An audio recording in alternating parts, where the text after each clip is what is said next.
मीत की गिरफ्तारी के बाद सिचुएशन ये है कि बहुत से जजेस का जनाब अब ये मामला बन चुका है कि बहुत से जनाब केसेस नहीं सुनेंगे, बहुत से लोग छुट्टियों पे चले जाएंगे, बहुत से जो लोग जो हैं तितर बितर हो गए हुए हैं, बहुत से लोग मेडिकल लीव पे चले जाएंगे, बहुत से लोग जो हैं वो इधर उधर जनाब कहीं ना किसी बहाने से जनाब गायब रहेंगे और मंजर आम से बिल्कुल फारिग गायब हो जाएंगे। और अभी भी यही हो रहा है, बहुत से जजों का, बहुत से मामलात में लोगों का और बहुत से इदारों का और बहुत से जिन्होंने भी इस साजिश का हिस्सा बना फैज़ हमीद से फैज़ याफ्ता होते रहे और पॉलिटिकल इंजीनियरिंग की और सियासी जनाब लोगों के साथ मुकदमात बनाए। अब वो सारों को मालूम है कि कानून की गिरफ्त में वो आ रहे हैं, इसलिए वो तितर बितर हुए हैं। इसका सिर्फ एक ही जनाब इलाज इन लोगों का है कि इनके खिलाफ कार्रवाई होनी है और होनी है और होनी है और हो के रहनी है, और इन लोगों का सिर्फ एक ही मकाम है, वो है जेल। कहते हैं कि अल्लाह कहता है कि ए इब्ने आदम, एक तेरी चाहत है, एक मेरी चाहत है, होगा वही जो मेरी चाहत है, लेकिन अगर तूने वो किया जो मेरी चाहत है तो फिर मैं तुझे वो भी दूंगा जो तेरी चाहत है। लेकिन एक प्लान अल्लाह बनाता है और एक प्लान इंसान बनाता है। जनाब महात्मा न्याजी साहब कहते होते थे कि जो प्लान अल्लाह का है, बात तो सच है भाई, एक प्लान तुमने बनाया फैज़ हमीद के गठजोड़ के साथ, ठीक है, जर्नैल तुमने अपनी मर्जी के जनाब अपॉइंट कराए, ड्यूटीज अपनी मर्जी के लगवाई, आपने जजेस अपनी मर्जी के अपॉइंट करवाए,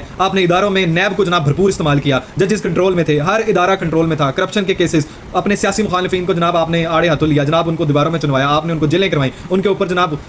2 नंबर केसेस बनवाए, उनको आपने जनाब हथकड़ियाँ लगवाई, जनाब उनके लिए तजलील के लिए आपने कोई मौका ना जाने दिया। फैज़ हमीद को जनाब आपने इस तरह गठजोड़ रखा कि फैज़ हमीद आपको फैज़ याफ्ता करता रहा, लेकिन उस प्लान के मुताबिक, अल्लाह के प्लान के मुताबिक, वो दोनों किरदार जिन्होंने गठजोड़ किया हुआ था और लोगों के खिलाफ सारी जो है ना सियासी कार्रवाई और पॉलिटिकल इंजीनियरिंग करते थे इदारों के साथ मिलके, आज वो दोनों जेल में हैं। और अल्लाह का इंसाफ होता है, अल्लाह का प्लान जो होता है वो बड़ा छुपा और जनाब वो लाठी बेआवाज होती है, और वो जब वो पड़ती है ना तो फिर मौका नहीं मिलता। और न्याजी साहब एक टेस्टिमोनियल केस हैं दूसरे दुनिया के लिए, लोगों के लिए ये मिसाल है कि जनाब इस तरह का हाल होता है, जो लोगों के लिए गड़क होते हैं वो उसमें खुद जाके गिर जाते हैं। जी, अमीर लाज टीपू केस में एक अहम पेशरफ्त हुई है। एक मरकजी मुलजिम जो है एहसन शाह, जो उसका दोस्त था, इसको जो है वो मुबैना तौर पर पुलिस मुकाबले में जो है पार लगा दिया गया है, और ये बिल्कुल एक घिनौनी साजिश है, ये झूठ है। मुबैना तौर पर मैं अपनी एनालिसिस के मुताबिक आपको बता रहा हूँ कि जो पुलिस का हमेशा से स्टाइल रहा है, जो पुलिस का हमेशा से एक जनाब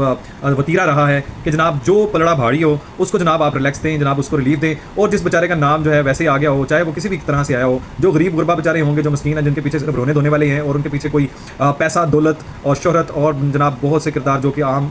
गरीब गुरबा के पीछे नहीं होते, वो ना हो तो जनाब उनको पार लगा दिया जाता है, जनाब उनको जनाब ऊपर की सैर करा दी जाती है। और जो पीछे तगड़े लोग बैठे होते हैं, जिनका नाम है इनमें, जिनका नाम कहा गया है कि जनाब जिनकी वजह से ये कत्ल हुआ है, जिन्होंने ये कत्ल करवाया है, वो जनाब यहाँ से रिलैक्स कर रहे हैं, जनाब उनका कोई नामो निशान नहीं है, उनकी गिरफ्तारी नहीं है। हमेशा से ये पुलिस का वतीरा रहा है और यही वजह है जो ये पुलिस के खिलाफ है। पुलिस का यही जो गिनौनापन है ना कि बंदे को पार लगा देना, ऐसे बंदे को पार लगाना जिसके पीछे पैसा ना हो, जिसके पीछे जनाब वो रेफरेंसेस ना हो, जिसके पीछे सिफारिश ना हो, जिसके पीछे सिर्फ रोने धोने वाले बच्चे हों। तो जनाब एहसन शाह का चाहे वो किरदार था तो उसको कानून के मुताबिक सजा देनी चाहिए थी। अदालतें किस लिए बनाई गई हैं? आपने कोई मूवीज देख ली है, लगता है जिनके पीछे आपने यही लिखा हुआ है कि जनाब फैसला ऑन द स्पॉट, यानी आपने ना इंक्वायरी करनी है, ना इन्वेस्टिगेशन करनी है, ना ही उसका ट्रायल करवाना है, ना आपने अदालत का जनाब टाइम वेस्ट करना है, आपने फैसला ऑन द स्पॉट करना है। तो इतनी हिम्मत करें कि ये जो फैसला ऑन द स्पॉट है ना, ये जो असल किरदार है उनके ऊपर करें। ये जो आप आए दिन पुलिस मुकाबले का नाम देके मुबैना तौर पर लोगों को पार लगा देते हैं और पूछने वाला कोई नहीं है। पता नहीं, मैं हैरान हूं इस बात पे, ना कानून को कोई टेंशन है इस बात की, ना अदालतों को टेंशन है। कोई पूछे ना इनसे कि जनाब कैसे इसके मुल्जिम मुझे ढूंढ के दिखाएं कि कौन थे वो किरदार जो आए हैं पुलिस मुकाबला करने। वो जो भाई के ऊपर इल्जाम लगा दिया गया, आप उसकी फैमिली से मिले,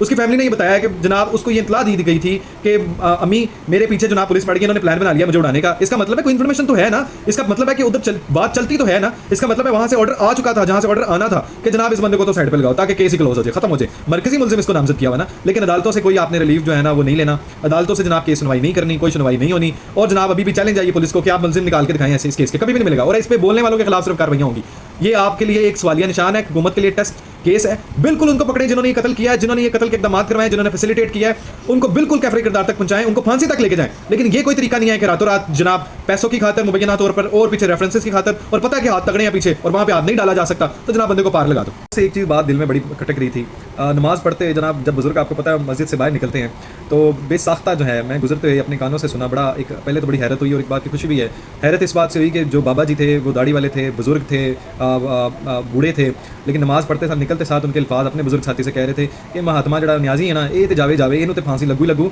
तो नाल जड़ा ना फैज़ हमीद इन्हें भी कोई यही हशर होना है। ये अल्फाज है उनके बुजुर्गों के। अवेयरनेस इस बात की है कि जनाब बुजुर्गों को भी ये मालूम है कि इस घिनौने किरदार नहीं, उन्होंने वर्ड बोले साथ, सॉरी ये बोले कि जनाब इन्हें जो हालात किते सी ना, जो इन्हें 9 मई किया है, जो इन्होंने जड़ा ना अपने फैज़ हमीद नाल मिल के जड़ा इन्होंने काम किया सी, ये जड़ा काम है माफ़ी के काबिल नहीं गा, इन्होंने फांसी छट्टे फट्टे चढ़ना ही चाहिए। तो ये जनाब मैं डिटो आपको एग्जैक्ट कॉपी और जो है कोटेड बता रहा हूँ ये अल्फाज। तो बड़ी एक अजीब बात लगी पहले लेकिन ये है कि शऊर हर बंदे को इस बात का पता है कि जो मुल्क के साथ इन्होंने किया है, जो मुल्क के साथ इन्होंने जो तोड़ फोड़ किया, मुल्क के साथ गद्दारी की है, जो मुल्क को जनाब जलाओ गिराओ और तकसीम और नफरत और बदतमीजी की जो सियासत और इन्होंने जो लॉन्च किया है, घर घर में जो लड़ाई फसाद इन्होंने दंगा लॉन्च किया है, इसके लिए इनकी एक ही सजा है जो इन्होंने आर्मी के अंदर डिवीजन, मुल्क में अंदर तोड़ फोड़ और जनाब लड़ाने के लिए और मुल्क को जलाने के लिए किया है। तो एक ही जो आर्टिकल 6 लगता है उसके तहत इन दोनों के खिलाफ कार्रवाई होनी चाहिए। महात्मा साहब से एक सवाल अगर आल यूथ पूछ ले कि जनाब पहले ये बताएं कि जलसा आपने कैंसिल क्यों किया, उसके पीछे आप बड़ा मुहिब वतन जो है ना वो दलीलें पेश कर रहे हैं, ऐसा कुछ नहीं है। पहला सवाल मुझे ये जवाब दें कि पहले ये बताएं कि आपको कौन फैसिलिटेट कर रहा है जेल में से, ये बताएं। मैं आपको ये ज़रूर पैगाम दे देता हूँ अपनी एनालिसिस के मुताबिक, अपनी इन्फॉर्मेशन के मुताबिक। पहले ये बात बता दूँ कि जनाब महात्मा साहब लेटे नहीं पड़े हुए बल्कि धुसे हुए हैं ज़मीन में,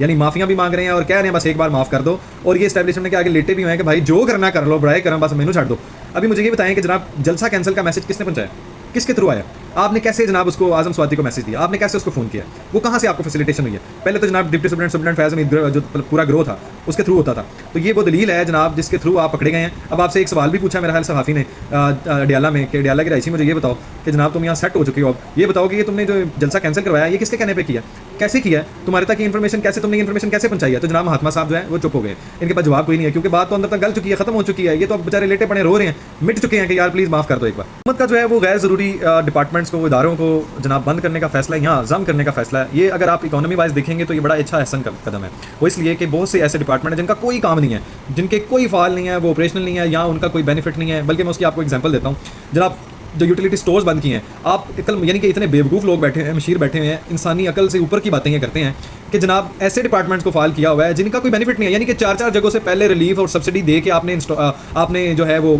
स्टॉल लगवाए हुए हैं, जनाब आपने बाजार लगवाए हुए हैं, जनाब आपने सब्सिडी दी हुई है, जनाब आपने टैक्स माफ़ किया हुआ है, और इस तरह बहुत सी चीज़ों में रिलैक्सेशन ऑलरेडी दी और फिर दोबारा यूटिलिटी स्टोर भी बहाल किए हुए हैं। शाबाश है आपकी अकल पे। तो मैं ये कहूँगा कि इन लोगों की मुलाजमत को ना खाएं, इनको दूसरे डिपार्टमेंट में जनाब दूसरे डिपार्टमेंट में जम करें, एडजस्ट करें, अकोमोडेट करें और इनसे सर्विसेज लें, अनएम्प्लॉयमेंट ना करें। हाँ, लोगों को ये अवेयरनेस जरूर दें, ये तो जरूर कहें कि जनाब आपके जो डिपार्टमेंट फाइल ही नहीं है, जो डिपार्टमेंट का बेनिफिट ही नहीं है, उनको खाली उनके ऑपरेशन कॉस्ट बेयर करने का फायदा क्या, इकोनॉमी पे सिर्फ बोझ है। हाँ, जो एम्प्लॉइज हैं उनकी जो यूटिलाइजेशन है और जो एम्प्लॉयमेंट है वो अनएम्प्लॉयमेंट में ना बदले, इसलिए आप ऐसे डिपार्टमेंट को फाइल करें जो टेक्नो सेवी हैं और जनाब उनका जो है वो सर्विसेज वहाँ पे ली जा सकती हैं और उनको अकोमोडेट किया जा सकता है। अब आप देखें कि महात्मा साहब की फैमिली यानी अलीमा खान साहब, पहला सवाल तो ये है जनाब, मैडम आप इतना जो बोलती हैं, पहले तो आप ये बताएं लोगों को, आप जो है वो दूसरे मारने के लिए जनाब बैठी हुई हैं कि जनाब तुम लोग क्यों नहीं निकलते, तुम लोग बाहर नहीं निकालना चाहते, तो आप निकालना चाहती हैं तो आप लीड करके बाहर आए, हिम्मत करें, आप सियासत करें, पहले ही आप यही फायदा चाहती हैं। तो लड़ाई सारी है कहाँ पे, लड़ाई है यहाँ पे कि जनाब ये आपस में इसलिए लड़ रहे हैं, इतने सारे ग्रुपों में तकसीम हो गई है पीटीआई कि फलां ग्रुप जो है फलां ग्रुप से नाराज है, फलां ग्रुप चाहता है कि फलां बंदा है, फलां ग्रुप चाहता है कि मेरी सुनी जाए, फलां ग्रुप चाहता है कि